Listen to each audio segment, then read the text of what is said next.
Nós jamais seremos capazes, nós que somos militantes políticos, senhor presidente, de formular uma apreciação absolutamente isenta dos fenômenos políticos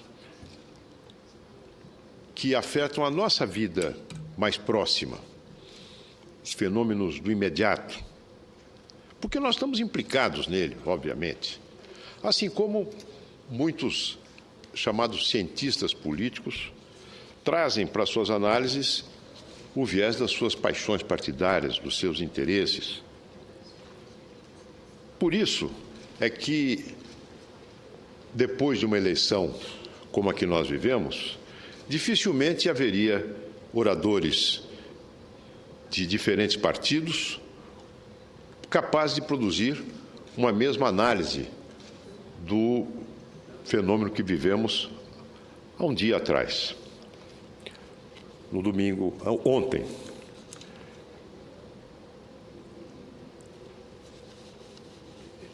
Eu também, saindo das eleições, embora um pouco empoeirado, com algumas cicatrizes, venho à tribuna na esteira do discurso do senador Hollenberg para fazer uma apreciação, claro, parcial, do resultado das eleições.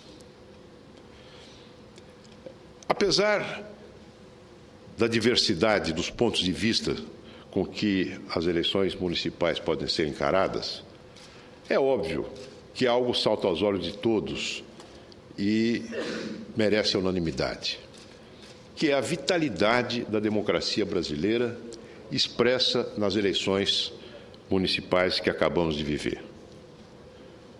Eleições envolvendo um contingente imenso de eleitores.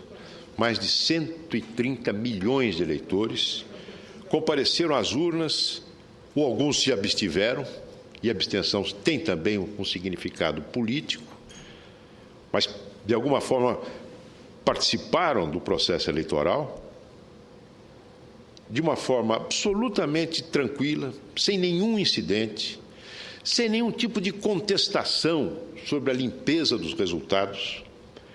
Depois de uma campanha onde os pontos de vista puderam se expressar com a mais absoluta autonomia e que revelou, no seu resultado, o pluralismo fecundo do atual panorama político do nosso país. Claro que um determinado partido pode dizer: nós fomos ganhadores, de um determinado ponto de vista, do número de eleitores, por exemplo, que vivem nas cidades onde foram eleitos prefeitos daquela sigla. Mas seria desconhecer uma análise desta ótica, feita sob esta ótica, que nas cidades governadas pelo partido A, existe um contingente enorme de eleitores do partido B, do partido C, do partido D. São Paulo, por exemplo, o PSDB, o nosso candidato José Serra, teve 32% dos votos no primeiro turno.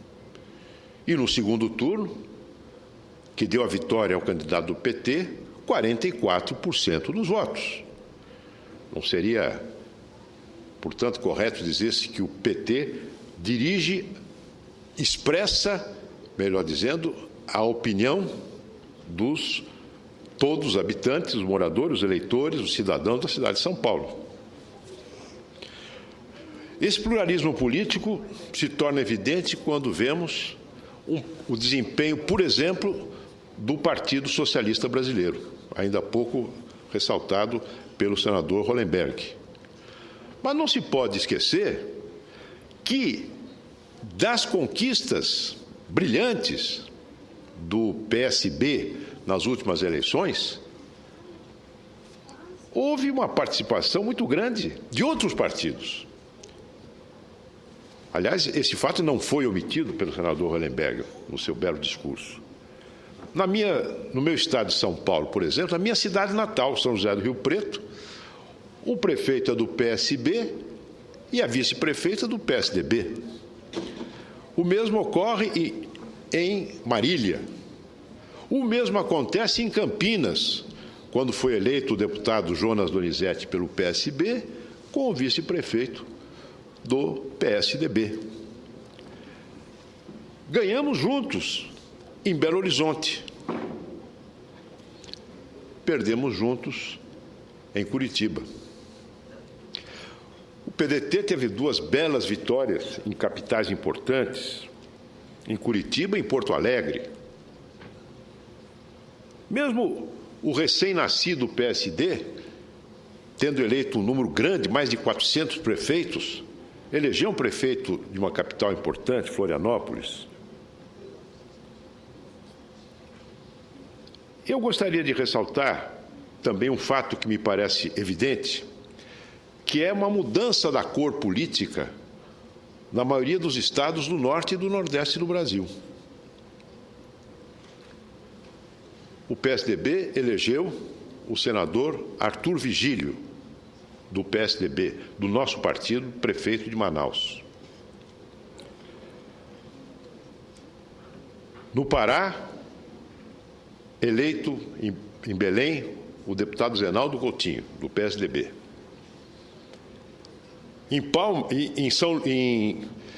Em Teresina, eleito o nosso companheiro do PSDB, Firmino Filho.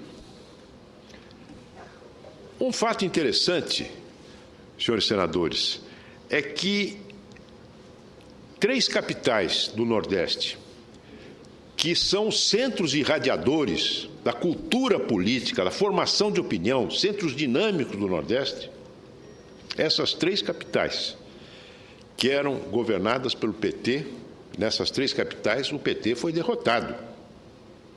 Em Fortaleza, foi derrotado, desculpe, em Fortaleza, foi derrotado no Recife, lugares em que o PT dominava, controlava, de onde se irradiava uma enorme influência. O PT foi derrotado em Salvador, pelo jovem deputado ACM Neto. No primeiro turno, ganhou o Democrata em Aracaju. No primeiro turno, ganhou o PSDB em Maceió. Vejam, houve uma mudança efetiva na coloração política dos principais estados do norte e do nordeste brasileiro, que antes era considerado zona exclusiva do PT. Em alguns desses estados houve uma influência direta, uma intervenção brutal, eu diria, do ex-presidente Lula, que não tem limites. Lula perdeu a noção dos limites, completamente. E em Salvador, uma agressão pessoal da presidente Dilma Rousseff contra o candidato do Democrata. A presidente Dilma, desconhecendo todas as exigências de recato, de sobriedade inerentes à sua função de presidente da República, foi participar de um comício em Salvador, onde agrediu pessoalmente o candidato ACM Neto. Apesar disso tudo, as eleições não foram favoráveis ao PT nesses lugares. Em São Paulo, o meu partido teve uma derrota, para mim, dolorosa. A derrota do ex-governador José Serra. A partir da vitória do candidato Fernando Haddad, a quem eu desejo muito sucesso na gestão da Prefeitura de São Paulo, e já dizendo que a principal contribuição que o PSDB poderá dar ao sucesso dessa gestão será uma fiscalização rigorosa, cotidiana e intransigente dos seus atos e da cobrança cotidiana de suas promessas. Em São Paulo, uma das principais figuras do meu partido perdeu as eleições, José Serra. A partir do resultado das eleições, especula-se sobre o novo, o poder miraculoso do novo nas eleições. Eu tenho minhas dúvidas sobre esse poder miraculoso do Lula, nas eleições, do Novo nas eleições. Fosse assim, Arthur Vigílio não teria sido eleito prefeito de Manaus. Arthur Vigílio é um velho combatente da democracia, um velho lutador da política, já tinha sido prefeito, senador em Manaus. Muitos daqueles que hoje falam o Novo imploraram para o José Serra ser candidato a prefeito de São Paulo. Pediram, insistiram para que ele fosse candidato. Na verdade, na minha visão, o principal fator da derrota do nosso candidato à prefeitura foi o fato de ter transitado em julgado, na consciência do eleitor paulistano, duas mentiras. A de que o Serra abandonou a cidade de São Paulo. Mentira essa que subentende uma outra, é de que a cidade está abandonada. São duas mentiras. Em primeiro lugar, Serra não abandonou a cidade de São Paulo. Serra foi eleito governador do Estado, depois de ter se desincompatibilizado, e trabalhou no governo do Estado com um denodo como não há precedente na história político-administrativa do nosso Estado, de empenho de um governo para realizar obras, implantar serviços, trazer ao morador da cidade de São Paulo a contribuição do governo do Estado na área da segurança, do saneamento básico, da habitação, da educação, da saúde. Serra cuidou da região metropolitana e da capital de São Paulo com constância durante todo o seu mandato de governador. E o prefeito Gilberto Kassab, que foi o seu sucessor quando ele se desincompatibilizou, terminou a gestão muito bem avaliado, a tal ponto que derrotou, na sua reeleição, a candidata do PT, a nossa colega Marta Suplicy, que, inegavelmente, é uma pessoa que tem um prestígio pessoal grande na nossa cidade de São Paulo. E, no entanto, Gilberto Kassab teve 61% dos votos contra a Marta. A gestão do prefeito Kassab, se a compararmos com as gestões anteriores do PT, pois houve duas, ambas reprovadas pelo eleitorado ao seu termo, com Luiz Erundina e Marta Suplicy, em todos os itens, saúde, educação, transporte, em todos os itens, a gestão do prefeito Kassab, em dados objetivos, se revela superior. O que houve, na verdade, foi falta de luta política. Falta de luta política, de presença política, e aí eu faço uma autocrítica do meu partido. Falta de presença política constante na cidade, como nós exercemos durante o mandato da prefeita Marta Suplicy na luta da oposição. Nós não relaxamos um segundo sequer na oposição à prefeita Marta Suplicy, apontando, denunciando, chamando atenção, propondo, coisa que nós não fizemos depois. Se nós verificarmos alguns bairros da cidade de São Paulo, onde nós colhemos os nossos piores resultados eleitorais, foi exatamente nos bairros onde o governo do PSDB e o governo Kassab atuou com mais intensidade, com mais eficiência e com mais qualidade. Por que o resultado eleitoral é adverso?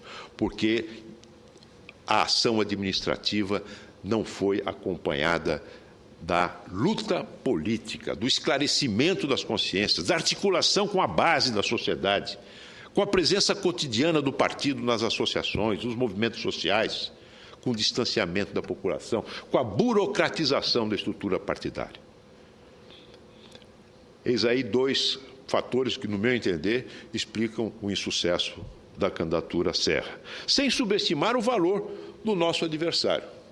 E sem subestimar, tampouco, o movimento do presidente Lula, que se revelou profundamente desastrado em outros lugares, como, por exemplo, no Recife, mas que se revelou exitoso e clarividente em São Paulo, pois afastou duas figuras que haviam tentado já várias vezes a supremacia nas eleições de São Paulo sem ter conseguido sucesso, promovendo, portanto, de alguma forma, o alijamento das figuras de Marta Suplicy e de Aloysio Mercadante nas próximas eleições majoritárias.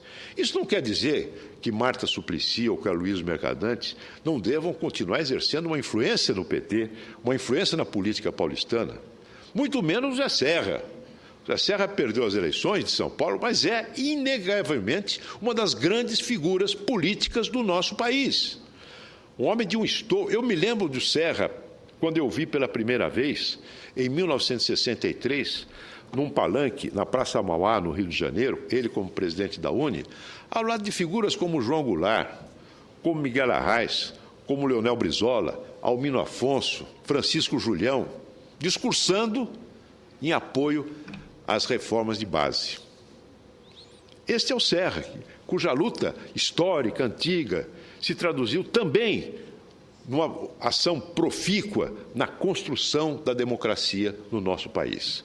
Eu não sei o que José Serra fará no futuro, mas, obviamente, a política nacional, e muito menos o PSDB, pode prescindir da presença, da atuação de José Serra.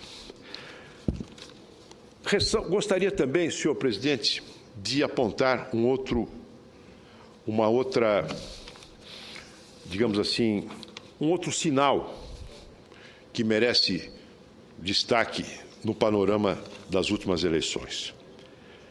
É que os aliados do PT cada vez mais demonstram, na luta cotidiana, um certo incômodo com a visão hegemonista, se eu posso usar esse termo, do Partido dos Trabalhadores em relação aos seus aliados. O PSB é o primeiro a manifestar esse incômodo e o manifesta muito estridentemente, com todas as ressalvas e as cautelas que a convivência na base do governo atual recomenda. Não é? Mas o PSB, assim como o PDT, do senador Cristóvão Buarque, sendo partidos da base do governo, não tem na sua cultura política algo que, no meu entender, é uma marca profundamente negativa e preocupante do PT. E que é o responsável, aliás, por essa convivência difícil com seus aliados, que é o espírito de facção, que é um excesso de patriotismo partidário, para usar uma outra expressão, que é a ideia de que o partido está acima de tudo, de que interesse do partido, interesse do Estado, do governo, são a mesma coisa, e que, no fundo, os fins justificam os meios. Esta visão hegemonista, que levou à ocorrência de fatos que deslustram o partido, me refiro ao mensalão, que seguramente causa constrangimento a figuras honradas, como Vossa Excelência, senador Aníbal Diniz, mas que não foi objeto do menor esboço, ainda que balbuciante, de uma autocrítica. Esse tipo de atitude diante da política, da vida pública, é que me traz preocupação. Nós não temos, senhor presidente, eu não tenho nenhum tipo de hostilidade em relação ao partido de Vossa Excelência. Mas eu penso que o partido de Vossa Excelência tem, em relação aos seus adversários, a ideia de que vivem em guerra permanente, em guerra de extermínio. E isso se transmite para as bases do partido. Quantas vezes eu não vi, durante esta campanha, encaminhadas para a cidade de São Paulo, o nosso candidato ser insultado por militantes do PT. Ainda ontem, domingo, o PT organizou uma tropa de choque para tentar intimidar, constranger, agredir o candidato dos democratas, ACM Neto, no colégio eleitoral em que ele foi exercer o seu direito de voto. Isso é uma coisa preocupante. Já na eleição presidencial, o candidato à presidência da República do PSDB, José Serra, fazia uma caminhada pela cidade do Rio de Janeiro quando foi abordado por uma tropa de choque arregimentada pelo PT que atirou um objeto sobre a cabeça dele. Pouco importa de que objeto tenha sido este, mas o fato é que houve uma tropa de choque petista para impedir a caminhada de um candidato à presidência da República. E depois se faz troça sobre esse incidente. Ah, foi uma bolinha de papel. Como é possível uma coisa dessa? Então, eu creio, senhor presidente, senhores senadores, que esta questão institucional, a questão democrática e o perigo que uma certa cultura que se desenvolve no interior do partido com pretensões e vocação hegemônica traz para a convivência institucional no Brasil é algo que deve ser objeto de muita reflexão e de ação, de articulação, de entendimento, em torno da preservação de certos valores fundamentais da República. Eu nem digo, senhores senadores, das questões da administração imediatas, que foram tão bem abordadas ainda há pouco, em a parte, ao senador Hollenberg, pelo senador Cristóvão Buarque. A ausência absoluta de ação na agenda fundamental do Brasil, a questão da educação, da infraestrutura, a questão tributária, federativa, sobre as quais o atual governo e já o governo anterior passava em silêncio, mas cujo silêncio se torna cada vez mais preocupante e cada vez mais prejudicial a um país, prejudicial ao nosso país. Mas eu me refiro especialmente nesse momento a um tema que diz respeito à convivência política na República. Senador Cristóvão Buarque, eu acabei me estendendo demais, mas se houver ainda a complacência do nosso querido amigo presidente da sessão, Aníbal Diniz, eu gostaria de ouvir a parte de Vossa Excelência. Senador Aníbal, eu agradeço o tempo e ao senador Aloysio a possibilidade. É muito fácil a gente chegar aqui e elogiar candidatos que venceram. Difícil é elogiar os que perderam. Eu quero fazer aqui um gesto de homenagem ao Serra. Sou suspeito, em questão de geração até. Me formei no mesmo momento que ele, que é o momento dos anos 60, 70, e depois a luta pela democratização em 80. E ele é uma figura marcante. Ao mesmo tempo, é uma figura que, depois de candidato 2 vezes à presidência, governador de São Paulo, teve a generosidade, eu diria, para o PSDB de se candidatar a prefeito. Dizem até que ele resistiu muito a aceitar essa candidatura, mas foi. Ao mesmo tempo, eu quero dizer que o que aconteceu nele, que é uma espécie de símbolo, como outros também da minha geração, no lado da esquerda, prova aquilo que eu falei há pouco, a desideologização do processo eleitoral. Eu creio que Serra foi vítima do imediatismo do eleitor e ele se submetendo a isso. O seu discurso deixou de ser um discurso carregado de vigor transformador, como ele teve, para ser um discurso acomodado às exigências do eleitorado local, imediato, caindo às vezes até no debate religioso, tentando garantir votos conforme a fé, a crença e a liderança de dirigentes religiosos. Eu não estou dizendo que ele é isso, mas ele foi forçado a isso, provavelmente, e terminou ficando igual. Terminou desaparecendo a grandeza que ele tinha, inclusive pelo fato dele não ser novo. Ele carregar uma experiência, ele carregar um passado. Isso terminou sendo levado como negativo. Por quê? Porque, de fato, a parte boa da antiguidade desapareceu no discurso. E, ao baixar o nível do discurso apenas ao imediato, ficou igual.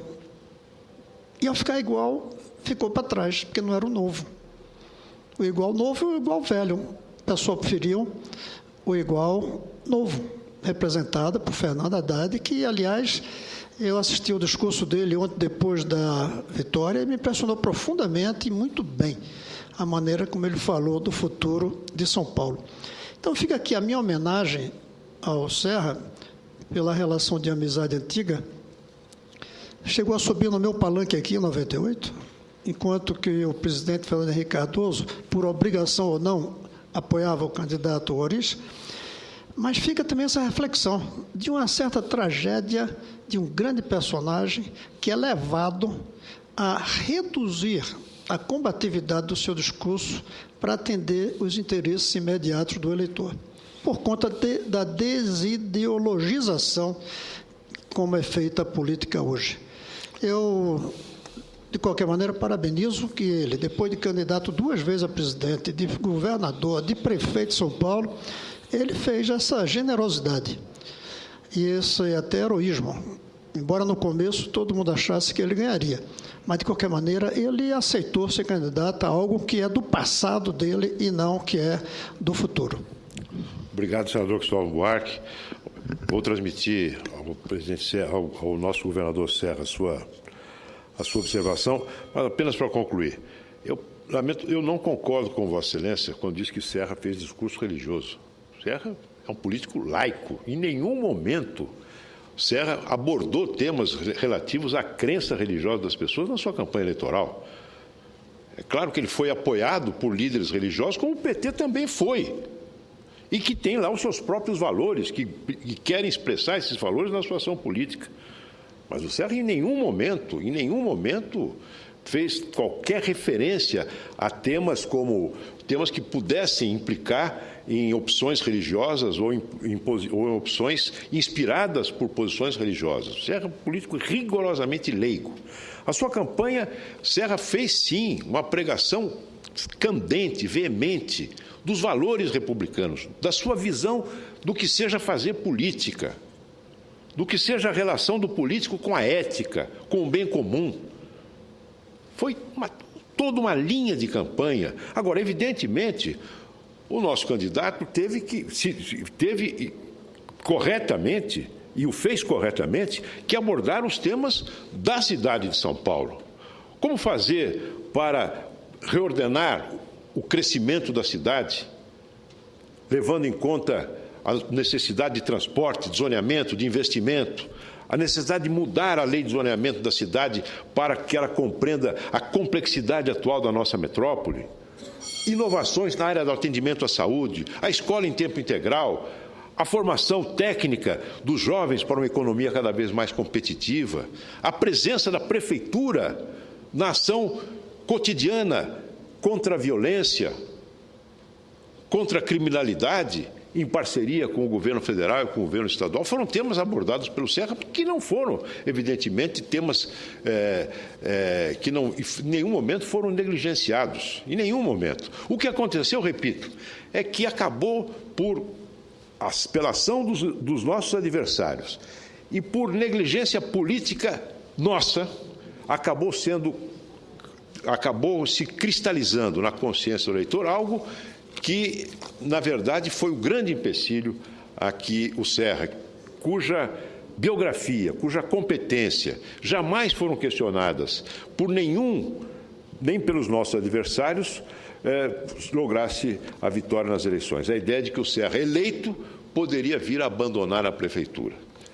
Esse foi o grande fator que, no meu entender, explica o nosso insucesso eleitoral.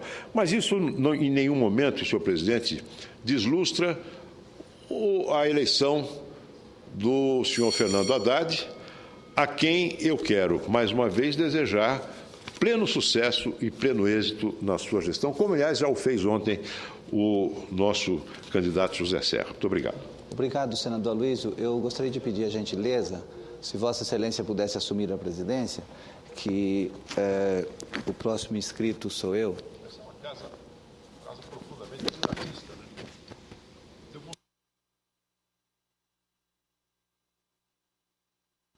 Sim, é uma demonstração do pluralismo da política e da boa convivência que deve existir entre os políticos dos diferentes partidos. Sai um presidente da seção do PT, o primeiro vice-presidente Anil Diniz, e assume esse modesto representante do Estado de São Paulo do PSDB.